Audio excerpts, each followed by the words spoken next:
Magandang umaga sa inyo mga kapuntos at sa oras na ito may tampok po akong video sa inyo. Ito po ay isang pagbabalik tanaw patungkol doon sa pagribat ni Kaburnok sa maling sinabi ni Chris Bacalares kung saan ay kanyang binanggit na ang bata daw ay hindi tao. Hindi ko alam kung saang utak niya o paaralang napag-aralan na ang bata ay hindi tao. Sa pagkakaalam ko kasi lahat ng paaralan ay tinuturo na ang bata ay tao. Kung sa English pa yan, a child is a human being. A child is a human being. Di naman pwedeng a child is an alien. Mali yun. Hindi rin pwedeng sabihin natin that a child is an animal. Mali rin yun. When you say a child, it is a person. When you say a person, it is tao. Tao. Okay? Pag sinabi dito na a child is a human being or is a person, pag yan binisaya mo, ang bata usa ka tao. Usa ka tao. Hindi yan ang bata ay hindi tao. Kung hindi tao ang bata, ano yun? Hayop. Di ba? Nung mga nakaraan ay naging trending ang sinabing ito ni Chris Bacalares sapagkat ito'y kanyang sinabi bunga ng kanyang kamangmangan upang maiwasan na ang bata ay pwedeng bautismuhan sapagkat tutol sila, kaya ginawa niya naging bento ng panibagong kataga na kung tawagin ay ang bata ay hindi tao. Kaya sa mga bago pa po sa aking YouTube channel, please po don't forget to hit the subscribe button at ang notification bell para maging notified kayo sa bawat video na ilalabas ko sa channel na ito. At kung sakali sa mga video sa channel ko ay nabibless po kayo, huwag nyo pong kalimutan po na bigyan po ako ng super thanks. At nakakatulong po kayo sa aking ginagawa. Maraming salamat po. Kaya wag na po nating patagalin mga kapuntos, ating muling gunitain ang pagribat na ginawa ni Kaburnok sa video kahangalan ni Pastor Chris Bacalares. Narito.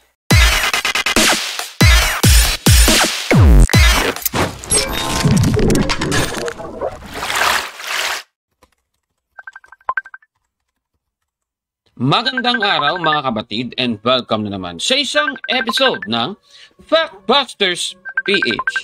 Sa ating episode ngayon ay tatalakayin natin itong nag-viral na video ni Chris Bacalares, isang evangelist ng Seventh-day Adventist Church. Pero bago muna natin simulan ay babasahin muna natin ang Mateo 28:19 na ganito po ang sabi.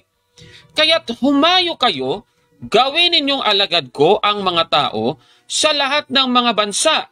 Bautismuhan ninyo sila sa pangalan ng Ama at ng Anak at ng Espiritu Santo. Dito po sa ating nabasa ay sinabihan at inutos po ng ating Panginoong Jesucristo ang kanyang mga apostol na ipangaral ang salita ng Diyos at gawing alagad ang mga tao sa lahat ng mga bansa. At silang ginawang alagad ay babautismuhan daw sila, mga kababayan. Base po sa nabasa natin, ayon sa Biblia, babautismuhan po ang mga tao sa lahat ng mga bansa. Ibig sabihin, kabilang po sa mga babautismuhan ay ang mga sanggol at mga bata. Kaya nga sa Iglesia Katolika, meron tayong tinatawag na infant baptism, mga kapatid.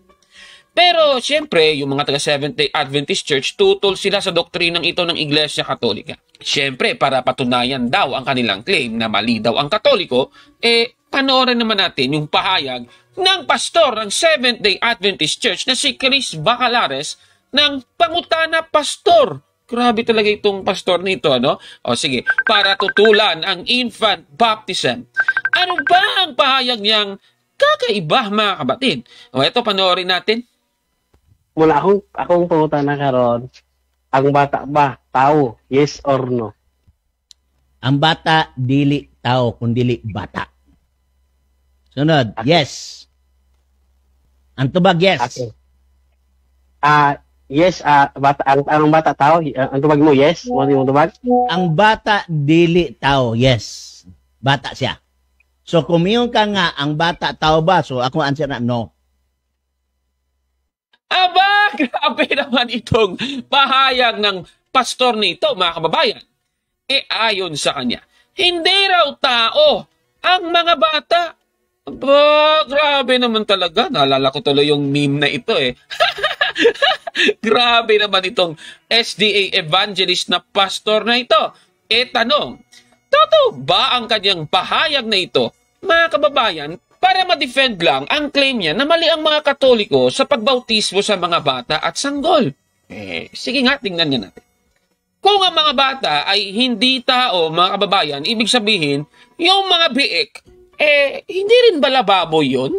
Aba, grabe naman yan.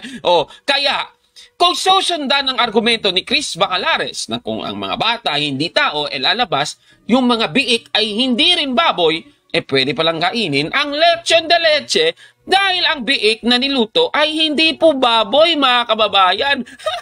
Grabe naman ito, mga kapatid. Alam ba ninyo, kahit nga sa ChatGPT, isang AI tool, tanungin mo siya. Alam ninyo, kung tatanungin siya na kung ang bata ay tao, ang sagot niya, oo, ang bata ay tao. Nako naman, marunong pa pala ang AI tools kumpara kay Chris Bacalares na ito. Ngayon, kasi gusto nila, Biblia lang. Sige. Sa Biblia ba, ang mga bata ba ay hindi tao? Sige, titingnan natin. Ito, para masagot ang tanong, syempre, yung ating modelo na ang ating Panginoong Jesucristo ang ating titingnan. Babasahin muna natin ang Mateo 2:6-7. Ganito po ang ating mababasa. Habang sila'y nasa Bethlehem, sumapit ang oras ng panganak ni Maria. Isinilang niya ang kanyang panganay na isang lalaki. Diyan sa unang bahagi ng talata ay nanganak si Maria, isang lalaki po yon. Itutuloy natin. Binalot niya sa lampin ang sanggol at inihiga sa isang sabsaban sapagkat wala ng lugar para sa kanila sa bahay panuluyan. Klarong-klaro po sa ating nabasa, mga kababayan, yung ipinanganak ni Maria ay isang sanggol. Ayan hindi pa natin sinabi kung sino yung pangalan ng sanggol na ito. Yung sinasabi natin, yung ipinanganak ni Maria ay isang sanggol ayon sa Biblia. Ngayon, ibababa natin. Sa versikulo 21, ganito naman po ang sabi. Pagsapit ng 8 araw, tinuli ang bata. Alam naman natin, sa 8 araw, sanggol pa rin yun, di ba? So, yung sanggol, ayon po dito, bata. At sino ba itong batang ito? Itutuloy natin. At pinangalanang Jesus. Ito ang pangalang sinabi ng anghel bago pa siya ipaglihi. Klarong-klaro po ng ating nabasang ito. Si Kristo pala yung sanggol at bata na ipinanganak ni Maria, mga kababayan. Noong sumapit ang 8 araw, tinuli po ang sanggol, na ayon po sa Mateo 2:21, isa pong bata na ipinangalang Jesus, mga kapatid. Ibig sabihin, mula po sa ating nabasa, si Jesus po na ipinanganak ni Maria ay isang sanggol at bata. Ayan, klarong-klaro po yan, mga kapatid. Ngayon, ang tanong, tao ba si Jesus noong ipinanganak siya ni Maria na isang sanggol at bata? Babasahin natin ang sabi ni Apostol Pablo sa Filipos Kapitulo 2, versikulo 5-7. Ganito po ang ating mababasa. Naway magkaroon kayo ng kaisipan na tulad ng kay Kristo Jesus. Kahit taglay niya ang kalikasan ng Diyos, hindi niya ipinagpilitang manatiling kapantay ng Diyos. Sa halip, kusa niyang binitawan ang pagiging kapantay ng Diyos at namuhay na isang alipin. Ipinanganak siya bilang tao. Klarong-klaro po, mga kababayan. Ibig sabihin, yung ipinanganak pala ni Maria, yan po ang ating Panginoong Jesucristo, siya po ay ipinanganak bilang tao. Ibig sabihin, tao nga si Jesus nung ipinanganak siya ni Maria na isang sanggol at bata, mga kapatid. Ano ba ang ating sweeping conclusion? Siyempre, always true po yan. Ibig sabihin po, ang bata at sanggol ay tao ayon sa Biblia, mga kababayan. Nako, palpak talaga itong pastor na ito. Butata na naman kay Kabornok, ha? Ito, kawawa ito talaga. Kaya, busted yan. Nako, ha? Klarong-klaro naman sa talata, mga kababayan. Ang pinagbabautismuhan ng ating Panginoong Kristo sa mga apostol niya ay ang mga tao sa lahat ng mga bansa. Ibig sabihin, dahil ang sanggol at bata ay tao din ayon sa Biblia, pwede ding bautismuhan ang mga bata, mga kababayan. Kaya kung pipigilan mo na lumapit sa ating Panginoong Diyos ang mga bata, lagot ka kay Kristo niyan. Babasahin natin ang Mateo 19:14. Ganito po ang sabi. Sinabi ni Jesus, hayaan ninyong lumapit sa akin ang mga bata. Huwag ninyo silang pagbawalan sapagkat ang mga katulad nila ang mapapabilang sa kaharian ng langit. Klaro po ang ating nabasang ito, mga kababayan. Ano po masasabi ninyo sa ating episode po ngayon? Paki-comment po sa baba, mga kapatid. At kung like ang video na ito, paki-smash ng like button at mag-subscribe sa ating YouTube channel, Factbusters PH. 4 na taon na tayong patuloy na naglilingkod at nagtatanggol sa pananampalatayang Katoliko, mga kapatid. Kaya, huwag maniwala sa sabi-sabi. check muna kung fact nga talaga. Hanggang sa susunod na episode, ako po si Kabornok. At ito ang Factbusters. Nako, itong pastor na talagang si Chris Bacalares. Nako, ang bata ay hindi daw tao yun. Ano ba yun? Palaka? Ano ba? Baboy? Ay, nako naman. Ano ba namang logic yan? Nako, kawawa naman ito. Ayun po, so inyong natunghayan kung paano pinakita ni Kabornok ang mga ebidensya gamit ang Biblia, mga sita sa nagpapatunay na ang bata ay tao. Pero nakapagtataka kung saan kinuha ni Bacalares yung sinabi niya ng bata daw hindi tao. Kaya nga sabi ni Kabornok, kung hindi tao yun, anong tawag mo doon? Alangan na magsabi natin palaka. Hindi naman pwede maging palaka yun dahil talagang tao naman talaga yun. So yan po ang ating ikling tampok sa oras na ito. At mamayang tanghali po sa aking live ko po sa YouTube channel ko po sa dito. Ang topic ko po mamaya ay may kinalaman ito sa sinabi ni Jeffrey Losocon, no? Ito ay nakalagay dito, sabi niya dito is sino-sino po ba yung mga taong nagpakabanal. Tingnan nating mabuti yung mga pari ng Romano Katoliko. Nagpakabanal sila, inaangkin nila na makapagpapatawad sila ng kasalan, ha? Kasalan? May papatawad ba yung kasalan? Kasalan, Diyos lang ang makapagpapatawad. Tapos yung mga pari ng Romano Katoliko, tinuturo nila na ang baboy ay pwede nang kainin, kaya lahat ng membro nila kumakain na ng mga karumal-dumal.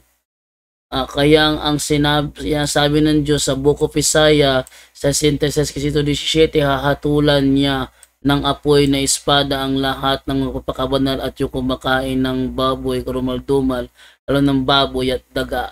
Okay, ang topic natin mamayang tanghali dito sa YouTube channel ko po is ang paring Katoliko ba ang tinutukoy sa Isaiah 66:17? Yan ang ating magandang topic mamaya. At ipapakita ko sa inyo na itong si Jeffrey Losocon ay naturuan ng maling pastor. Yan ang bunga kapag ang isang bulag nakikinig sa kapwa bulag dalawa silang mahuhulog sa hukay. Bakit?